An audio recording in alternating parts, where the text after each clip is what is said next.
10-15 ದಿವಸದೊಳಗಡೆ ಆ ಕೊಲೆ ಆರೋಪಿಗಳು ಅಥವಾ ಅದಕ್ಕೆ ಪ್ರೋತ್ಸಾಹ ಕೊಟ್ಟವರು ಜೈಲಿಂದ ಹೊರಗೆ ಬರ್ತಾ ಇದ್ದಾರೆ, ಬೇಲ್ ತಗೊಂಡು ಹೊರಗೆ ಬರ್ತಾ ಇದ್ದಾರೆ. ಇದು ಆಗಬಾರ್ದು. ಇದಕ್ಕೊಂದು ಕಡಿವಾಣ ಹಾಕಬೇಕು ಅಂತ ಪೊಲೀಸ್ ಕಮಿಷನರ್ ಮತ್ತು ಎಲ್ಲ ಪೊಲೀಸ್ ಅಧಿಕಾರಿಗಳು, ಎಲ್ಲ ಉನ್ನತ ಅಧಿಕಾರಿಗಳೆಲ್ಲ ಬಂದಿದ್ದರು. ಅವ್ರಿಗೆ ಹೇಳಿದ್ದಾರೆ, ನಾನು ಸರ್ಕಾರದ ಗಮನಕ್ಕೆ ತರ್ತೀನಿ. ಅದರೊಟ್ಟಿಗೆ ನನ್ನ ಅನಿಸಿಕೆ ಏನಂತ ಹೇಳಿದರೆ, ಈಗ ಬೆಳಿಗ್ಗೆನೇ ನಾನು ಪತ್ರಿಕಾ ಮಾಧ್ಯಮದೊಂದಿಗೆ ಮಾತಾಡಿ ಹೇಳಿದ್ದೀನಿ, ಕರಾವಳಿಯಲ್ಲಿ ನಡೆಯುತ್ತಿರುವಂತಹ ಇಂಥ ಕೊಲೆಗಳು, ಅದೇ ರೀತಿಯಲ್ಲಿ ಈ ಕೊಲೆಗಳ ಸುತ್ತಮುತ್ತ ಇರುವ ಎಲ್ಲ ವಿಚಾರಗಳೇ ಒಂದು CBI ತನಿಖೆ ಆಗಬೇಕು. ಯಾಕೆಂದರೆ ನನಗೂ ತುಂಬ ಸಂಶಯಗಳು ಇಲ್ಲಿನ ನಾಗರಿಕರಿಗೆ ಇದ್ದಾಗಿದೆ.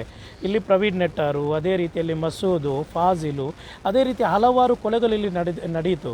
ಈ ಕೊಲೆ ನಡೆದಂತಹ ಅವರ ಹೆತ್ತಬ್ಬೆಗೆ ಸಾಂತ್ವನ ಕೊಡುವವರು ಯಾರೂ ಇಲ್ಲ. ಅವರ ಮನೆಯಲ್ಲಿ ನೋಡಿದಾಗ ಎಲ್ಲ ಗೋರ್ಗರೀತಾ ಇದ್ದಾರೆ. ನಮ್ಮ ಪ್ರತಿದೇಹವನ್ನು ಹೇಗಾದರೂ ಒಳ್ಳೆಯ ರೀತಿಯಲ್ಲಿ ಅವರನ್ನು ತಲುಪಿಸಿ, ಅವರಿಗೆ ಗಲಾಟೆನೂ ಬೇಡ, ಪ್ರತಿಭಟನೆಯೂ ಬೇಡ, ಯಾವುದೂ ಬೇಡ, ಅವರಿಗೆ ನ್ಯಾಯ ಬೇಕು. ಈ ನಿಟ್ಟಿನಲ್ಲಿ ನಾನು ಇನ್ಶಾಲ್ಲಾ ನಮ್ಮ ಹೋಮ್ ಮಿನಿಸ್ಟ್ರೊಂದಿಗೆ, CM ಒಂದಿಗೆ, ಅದೇ ರೀತಿ ಪೊಲೀಸ್ ಮಹಾನಿರ್ದೇಶಕರೊಂದಿಗೂ ಈ ವಿಚಾರವಾಗಿ ನಾನು ಮಾತನಾಡ್ತೀನಿ. ಏಕೆಂದರೆ ಕರಾವಳಿಯಲ್ಲಿ ಆವಾಗ ಇಂಥ ಘಟನೆಗಳು ನಡೀತಾ ಇದೆ. ಅದು ಹಿಂದೂ ಆಗಲಿ ಮುಸಲ್ಮಾನಾಗಲಿ, ಆ ತಾಯಿಗೆ ಹೆತ್ತಂಥ ತಾಯಿಗೆ ಆ ಕರುಳು, ಆ ನೋವನ್ನು ಕೇಳುವವರು ಯಾರೂ ಇಲ್ಲ. ಇಲ್ಲಿ ಬರೇ ರಾಜಕೀಯ ಪ್ರೇರಿತವಾದಂತಹ ಭರವಸೆಗಳು, ಮಾತುಗಳು ಮಾತ್ರ ಆಗ್ತಾ ಇದೆ. ಇದರ ಮೇಲೆ ಸಂಪೂರ್ಣವಾಗಿ ನಮ್ಮ ನಾಗರಿಕರಿಗೆ ಯಾವುದೇ ಭರವಸೆ ಇಲ್ಲ.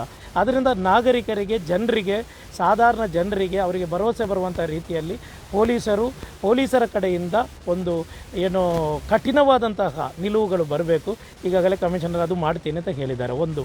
ಎರಡನೇದು, ಇದಕ್ಕೆ ಕಾರಣರಾದವರು ತುಂಬ ಜನರಿದ್ದಾರೆ. ಇದು ಬರೇ ಕೋಮುಗಲಭೆನ, ಇದು ಮಾಡ್ತಾ ಇರೋದು ಹಿಂದೂ ಮುಸ್ಲಿಂ ಕೋಮುವಾದನ ಅಥವಾ ಬೇರೆ ಏನಾದರೂ ಇದೆಯಾ ಇದರ ಹಿಂದೆ ಷಡ್ಯಂತ್ರಗಳಿದೆ? ಅದು CBI ತನಿಖೆಯಿಂದಲೇ ಗೊತ್ತಾಗೋದು.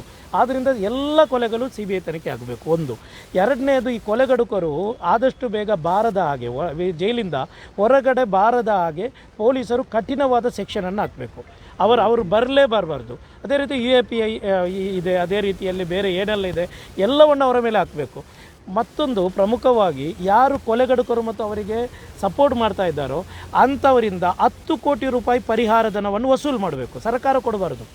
ಈ ಪರಿಹಾರ ಕೊಡಬೇಕಾದವರು ಯಾರು ಕೊಲೆಗಡುಕರು, ಅದೇ ರೀತಿಯಲ್ಲಿ ಕೊಲೆಗೆ ಯಾರು ಪ್ರಚೋದನೆ ನೀಡ್ತಾರೋ, ಅದೇ ರೀತಿಯಲ್ಲಿ ಇದರಲ್ಲಿ ಪರೋಕ್ಷ ಮತ್ತು ಅದೇ ಪ್ರತ್ಯೇಕವಾಗಿ ಯಾರೆಲ್ಲ ಇದಕ್ಕೆ ಸಾಕ್ಷಿಯಾಗಿದ್ದಾರೋ, ಯಾರೆಲ್ಲ ಕಾರಣೀಕರ್ತರಾಗಿದ್ದಾರೋ ಅವರಿಂದ 10 ಕೋಟಿ ರೂಪಾಯಿ ವಸೂಲು ಮಾಡಲೇಬೇಕು.